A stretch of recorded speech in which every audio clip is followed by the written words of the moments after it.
Bismillahir Rahmanir Rahim.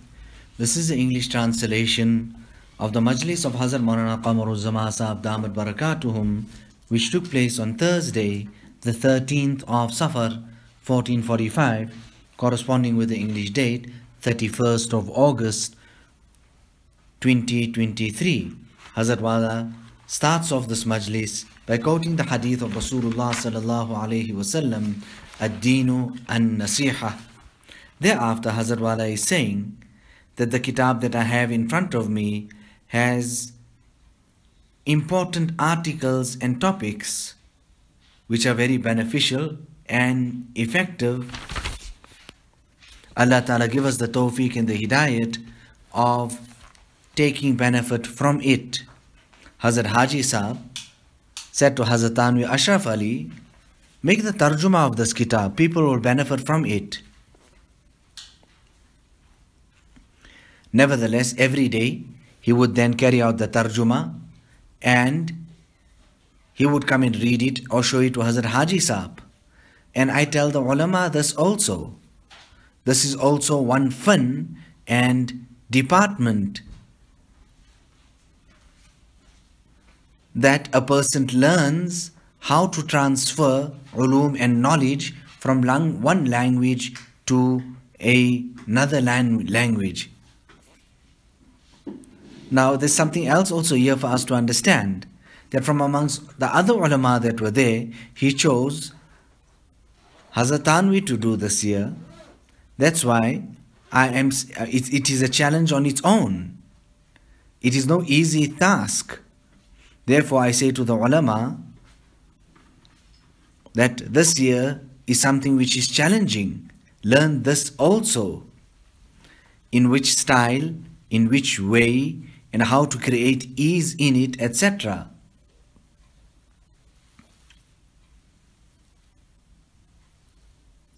Hazrat Tanvi then writes, there's a lot of tafsil in this here. Even though I was not worthy of that, I actually went to go and take benefit from Hazrat Wala. And despite my weakness and incapability, because of the hukam of my Shaykh, I accepted and I would translate daily and show it to Hazrat Haji Saheb. I will just read a bit because I am feeling weak. So Musa alayhi salatu wassalam asks Allah subhanahu wa ta'ala for roti.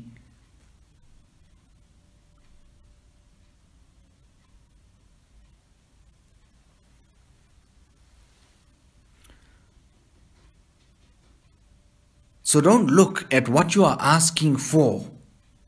Don't look for what you are asking for. Rather, look at who you are asking. So Allah, I am hungry. Feed me. Oh Allah, I am thirsty. Give me to drink.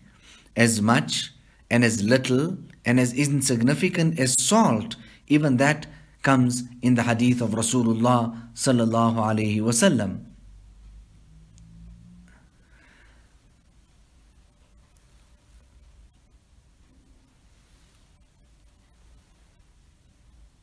So if you want salt, even that you can ask from Allah. And if you want kingdom, you can even ask that from Allah. Hazrat Shah Sahib writes that people are of two natures or categories. Sometimes there's a very great personality, rich, wealthy, great financial muscle. Now you're going to ask him for salt. He says, you have disgraced me by asking me for something so small and insignificant. And then the same person, you ask him that, listen, give me this town or give me this city or give me this type of area or this country. Then he says that you're asking me from my powers. You're trying to become my equal. Nevertheless, a servant is a servant. And he always chooses abdiyat.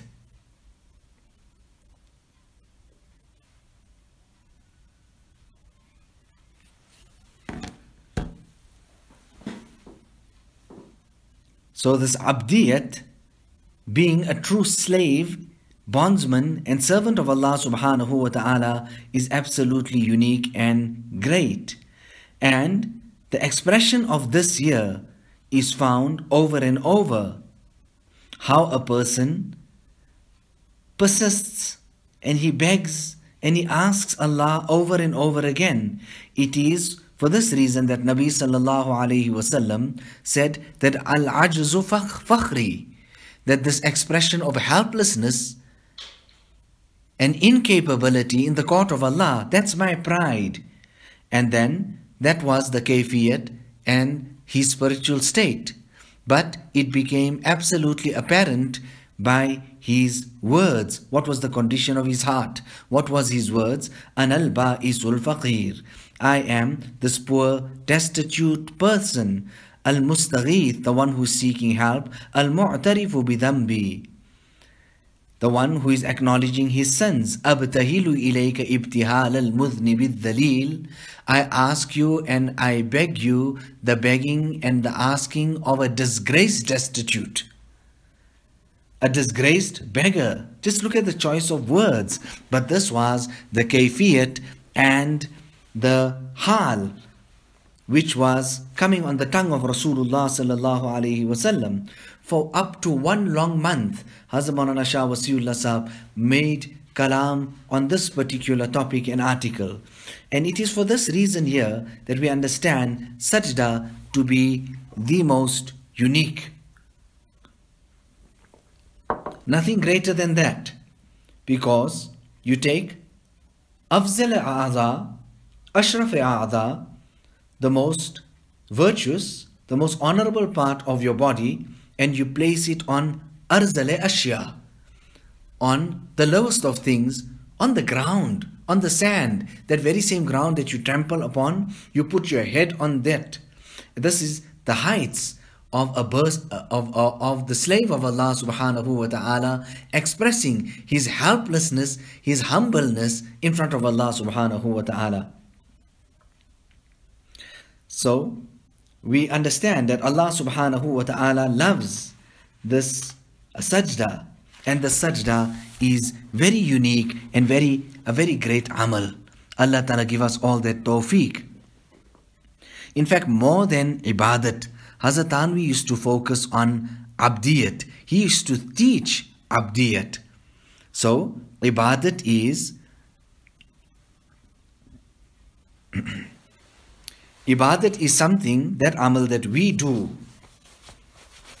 and Allah subhanahu wa ta'ala becomes pleased with that. And abdiyat is something that comes from the side of Allah, and we are pleased with that. And nowhere would you find that Nabi sallallahu alaihi wasallam is called or labeled with the title of Abid. But most definitely you would find Nabi sallallahu alaihi wasallam called by Allah subhanahu wa ta'ala with the great title of Abd, being a true servant of Allah subhanahu wa ta'ala. The ibadat, the relationship of it is restricted only to the world, but abdiyat goes into the akhirat. You know, towards the end, Hazrat Maulana Shah Wasiullah Saheb used to relate this riwayat abundantly. He would say in the akhirat also, these kuffar would make these false claims of love. And then Allah Ta'ala will say to them that if this is your love, then go, take yourself and throw yourselves into the fire of hell. And there again, according to their habit, hell-bent on it, because they spend their entire life in the dunya in this manner, in the akhirat also, they will deny and reject the hukam of Allah. There and then, Allah Ta'ala will then command the believers to do that.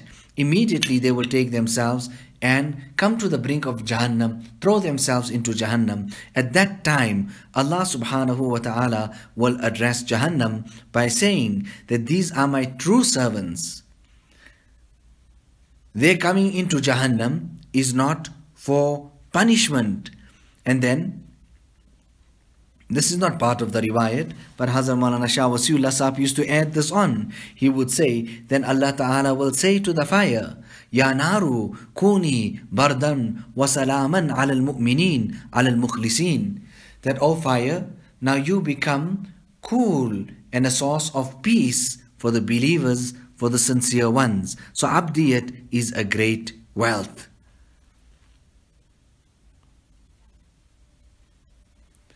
The author of Tarsi'ul Jawahir al-Makkiyah used to say that the karamat, the supernatural act with the permission of Allah at the hands of a common person, but common person also the general public, is actually this for them, that they take their hand and they pass it through thin air, and what comes into their fist and into their palms? Nothing other than money. They would understand that to be a miracle. But for the khawas, for the religious, for the saintly, for the ulama, what is their karamat? What is their miracle? Their miracle is that despite having money, they had the money, it was in the bag, it is stashed away in the pocket, and after some while, when searching for it, they realized that that money has gone missing. It's either fallen out somewhere or it is stolen. At that time, they are neither affected in any way whatsoever. And they understand that it is from the side of Allah, and they are pleased with the hukam of Allah subhanahu wa ta'ala. So whatever comes from the side of Allah, a person is happy with that. That is abdiyat. So this is the farq and the difference between ibadat and abdiyat. You know, some person would come and then he would start off with his wazifas and his ibadat, and at that time Hazrat Tanvi would scold that person, reprimand that person, that you are carrying out ibadat. It was greatly possible that I was going to teach you taqtiyah, Qaida-e-Baghdadi, and abdiyat was what? This humility and this great expression of selflessness,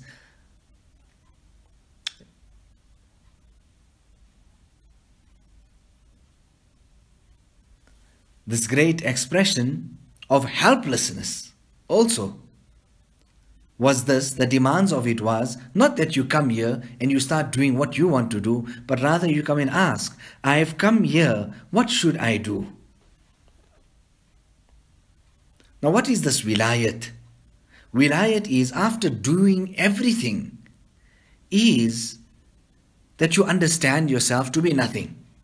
After achieving everything, then too you understand yourself to be nothing. Apne ko nest wa nabud samajhna. Allah Ta'ala let us all reach this high level and stage of abdiyat. Ibadat, that we still see, you know, somebody carrying out salat, etc. However, abdiyat, that is something which is hidden. No person knows the abdiyat of the next person. So Nabi sallallahu alayhi wasallam is saying, Anal ba'isul faqir. So this here was actually, these words was echoing the sentiments, rather what was cemented and concreted in the heart of Rasulullah sallallahu alaihi wasallam, that those qualities that he possessed of abdiyat was becoming apparent on his tongue. So here, Hazrat Shah Wasiullah Sahib used to also make mention of that Muznibiz Zalil. Now this was Nabi sallallahu alaihi wasallam's marifat. Now Hazrat Shah Wasiullah Sahib used to speak about Allama Sha'rani. Allama Sha'rani used to say that if a person wants to understand the heights, Nubuwat ki raf'at, if he wants to understand that to some type of extent, he would be able to understand that and calculate that.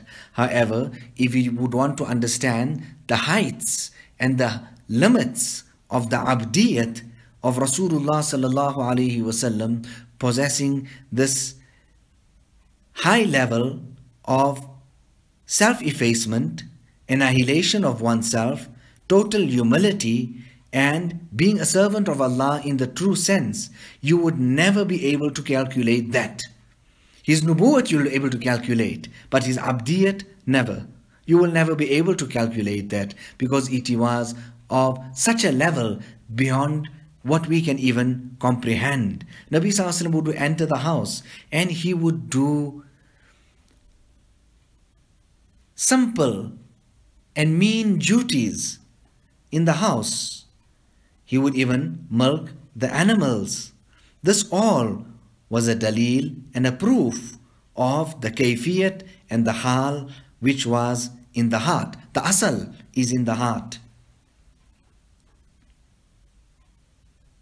So this was becoming apparent in his organs, in the body language, where Rasulullah sallallahu alaihi wasallam was doing this and that and the other. But all of that, statements or actions, was actually echoing the hal of Rasulullah sallallahu alaihi wasallam. You know, imtihan. On one occasion, Hazrat Tanvi is testing some person, and he says to him that, go, you see that board outside there on Tanabon, there on the street. Take your name, go to that board and write on that board. Write your name there saying, I have takabbur in me. Mera andar takabbur ka marz hai. I have takabbur in me.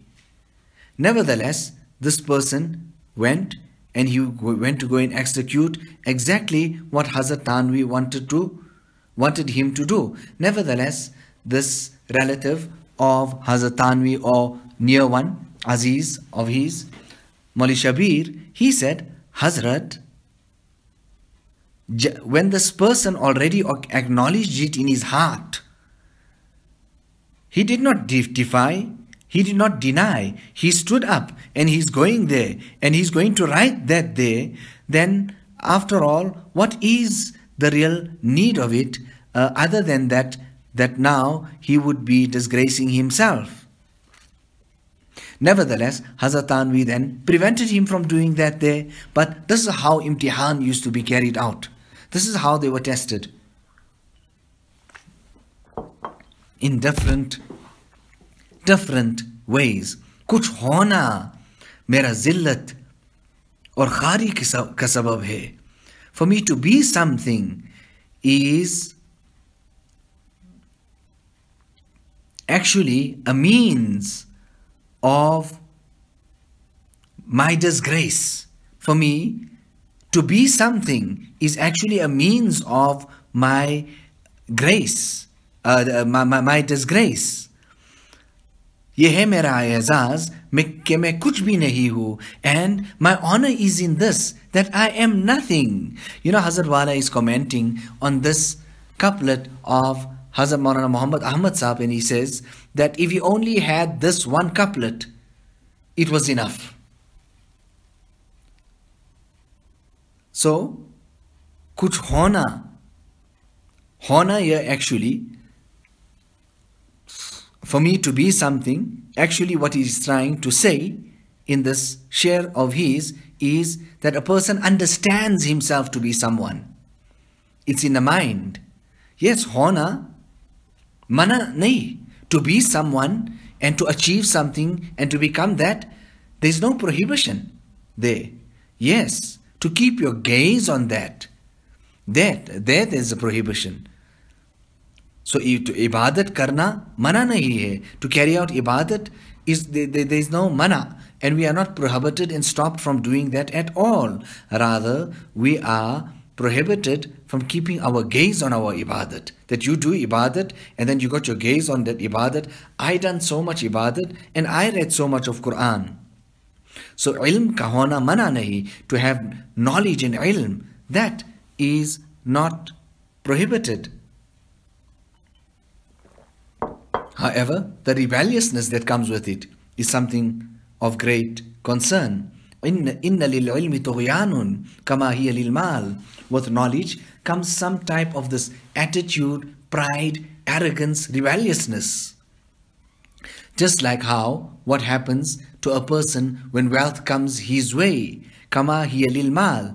Hazrat Maulana Shah Wasiullah Sahab, that's just the ibarat that's mentioned in Majma'ul Bihar. But he would add this here and say, وَكَذَا لِلْعِبَادَةِ. And the same is the case of ibadat. That sometimes, rather many a times, a person carries out ibadat, but that ibadat is a means of him going to Jahannam. So Nabi Isa alayhi salatu wassalam was there, and there was this abid with him.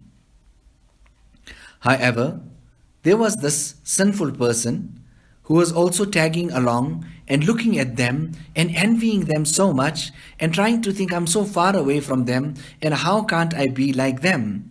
Nevertheless, this abid and this worshipper was actually echoing this here, that you wretched person,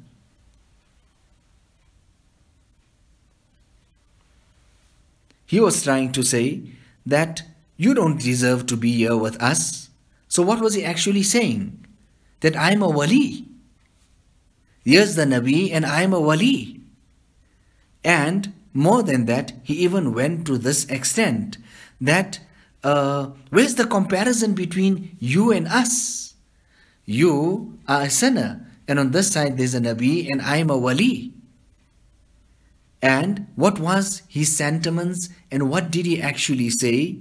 That we should never be united. At that time, wahi comes to Isa alayhi salatu wassalam, that Allah Ta'ala is saying to Isa alayhi salatu wassalam, I have destined Jannat for the remorseful sinner, and I have destined Jahannam for the arrogant worshipper. And exactly that was his dua. He did not want to be together with him. So Allah made it such that he was not together with him. He put the remorseful sinner into Jannah, and he did not put this person who made those claims with him in Jannah. Allahu Akbar. Hazrat Maulana Shah Wasiullah Sahab abundantly used to quote this to us. Nafs kushi. This nafs, this ego, this thing that I am and I can, and this ego, this ujub, self-conceitedness, nafs kushi, to kill that is something very unique and something very great. Hazrat Maulana Shah Wasiullah Sahab was teaching us the abwab of ikhlas and nifaq. Teaching, he would go on to say, I'm teaching you all of this, and after teaching you this year, you do not achieve this year, then what will we say? That what is the benefit and how far are we from our goal? He would then even go on and he would teach nifaq and go on teaching nifaq, and then he would say, if this nifaq and this hypocrisy can come out of you, then ikhlas will then penetrate and gush in on its own automatically. In a Hazrath ke nazar asal par hai. Their gaze is on the essence and the original, the root of all things. That's where their gaze is. Kuch hona mera zillat okhari ka sabab. For me to think that I'm someone, this is a means of my disgrace. Ye hai mera azaz ke main kuch bhi nahi hu. My honor is in this. This is my honor, that I am nothing. And what to say? Hazrat Maulana Muhammad Ahmad Sahab was just like that. Aise mitaye hue, sarapa khair. He was an embodiment of good and complete and total annihilation of himself and self-effacement. Whoever would tell him whatever, they would continue. He would never utter a word in answer to them. He would even say, I've reached my door now. Say what you have to say so I can go inside. Ujub, the self-conceitedness. So, inna lil ilmi tughyanun kama hiya lil mal. Shah Wasiullah Sahab used to add, wakada lil ibadat. So the abid became rebellious because of his ibadat, and it was a means of him to go into Jahannam. तो इबादत अल्लाह की होती है. We make ibadat for Allah.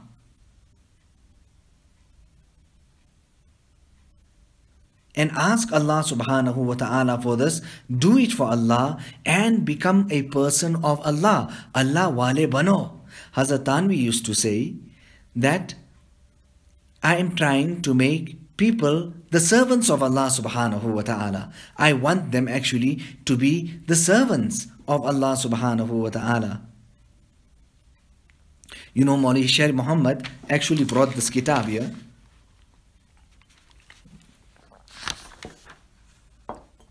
And in that whole trip of Umrah, my gaze was on this kitab, etc. Allah Ta'ala give him jazai khair. So, to understand yourself to be incapable, ubudiyat,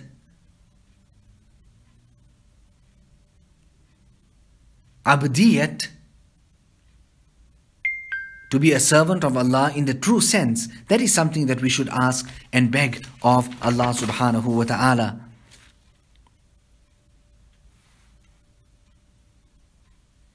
So Hazrat Aisha radiallahu ta'ala anha asked Rasulullah sallallahu alayhi wasallam about wearing the beautiful, pretty outfit. Is this pride? And Nabi sallallahu alayhi wasallam said, no, there's no problem with that. Yes, however, if that is bringing ujub and self-conceitedness within you, and by means of that you are understanding others to be insignificant, then that is totally prohibited. But today, the garments are worn for this particular reason, so that others can feel and we can think them to be insignificant.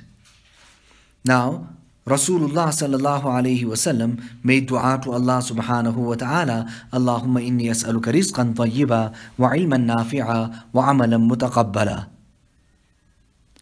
O Allah, I ask you for pure halal sustenance, beneficial knowledge and accepted actions. Now look at this here, the hadith of Rasulullah sallallahu alayhi wasallam, and look at the husn tartib there, that a person actually who wants accepted actions that can never ever be achieved unless he has beneficial correct knowledge. If his knowledge is correct, his amal can be accepted. And a person can never ever be inspired to acquire beneficial knowledge until or unless his consumption is halal. Only if his consumption is halal, then he will be inspired to gain beneficial knowledge.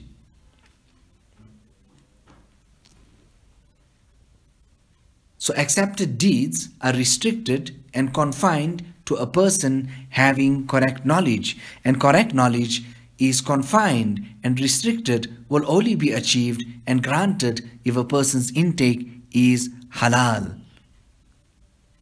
So our mashayikh, they were very particular about halal. And there was one lady with such type of ihtiyat, with such type of precaution, unimaginable. Her rizq was put together, and then she would invite Hazrat Haji Saheb, Imdadullah rahimahullah,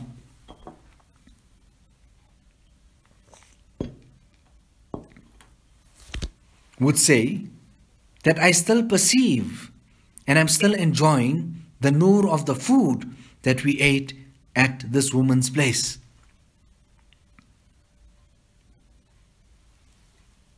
Hazrat Shah Abdul Quddus Gangohi says that Kulu min at-tayyibati wa'malu salihah. He actually makes kalam on this here, that if a person wants to do good deeds, it starts off by eating. Allah Ta'ala did not prohibit us from eating. You should make koshish and an effort to carry out good deeds, but we should also make an effort that we consume and our intake is that which is halal. Hazrat Maulana Shah Wasiullah Saheb used to repeat this to us over and over again. So for Allah to say, Anal Mutakabbir, that's absolutely correct. That's fitting. That is for Allah. Allah can say that. But for us, we have to say Allahu Akbar. And you start yourself, your salat, this most beautiful ibadat in this manner, where you put your foot and you destroy, you crush and you trample upon this ego and this ananiyat which is in yourself. I can do this and I am great and I am like this and I am like that. I done so much of this and I done so much of that. All of that is taken and thrown away if that takbir is said correctly. Allahu Akbar. Allah is the greatest. So a person remains in this needful manner, needy in front of Allah, suwali, muhtaji bankar rehna. So Nabi sallallahu alayhi wasallam, despite being the king, despite being this great Nabi, what is he saying? Anal ba'isul faqir.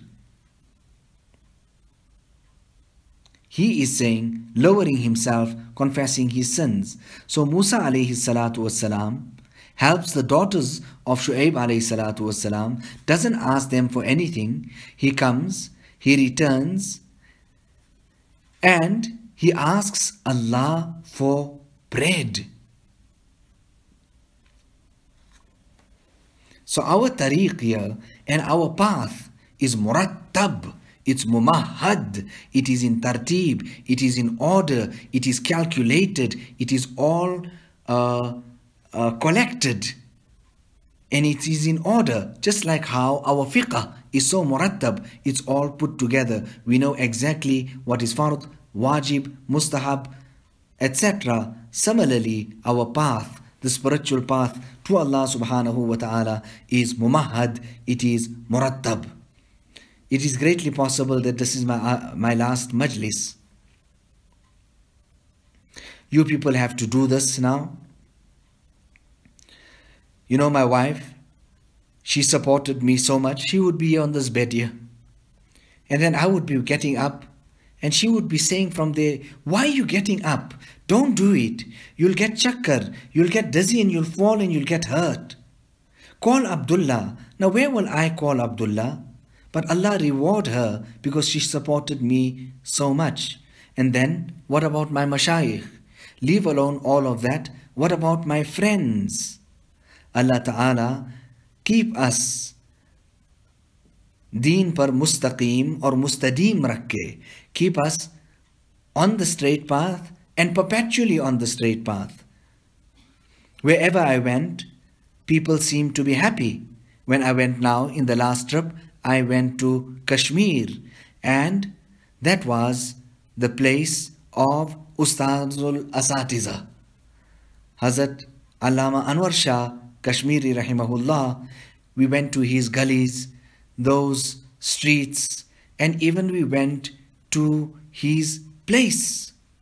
I mean, I couldn't climb up, but Abdullah and them went up. Now Allah Ta'ala bless us with His fuyuz and His for barakat. What can I tell you about Hazrat Maulana Shah Wasiullah Sahab? He used to take so fondly and passionately the name of his Ustad. Hamare Ustad, Hazrat Shah Sahab, ye farmate the or wo farmate the. Just like how with so much of honor, izzat and ihtiram, he used to take the name of his sheikh. Just like that, he would take the name of his Ustad with so much of honor. ربنا آتنا في الدنيا حسنة وفي الآخرة حسنة وقنا عذاب النار. ربنا لا تزغ اللهم ألف بين قلوبنا وأصلح ذات بيننا واهدنا سبل السلام ونجنا من الظلمات إلى النور وجنبنا الفواحش ما ظهر منها وما بطن وبارك لنا في أسماعنا وأبصارنا وقلوبنا وأزواجنا وذرياتنا وتب علينا إنك أنت التواب الرحيم. ربنا تقبل منا إنك أنت السميع العليم وتب علينا إنك أنت التواب الرحيم بحرمة سيد النبي الكريم صلى الله عليه وسلم.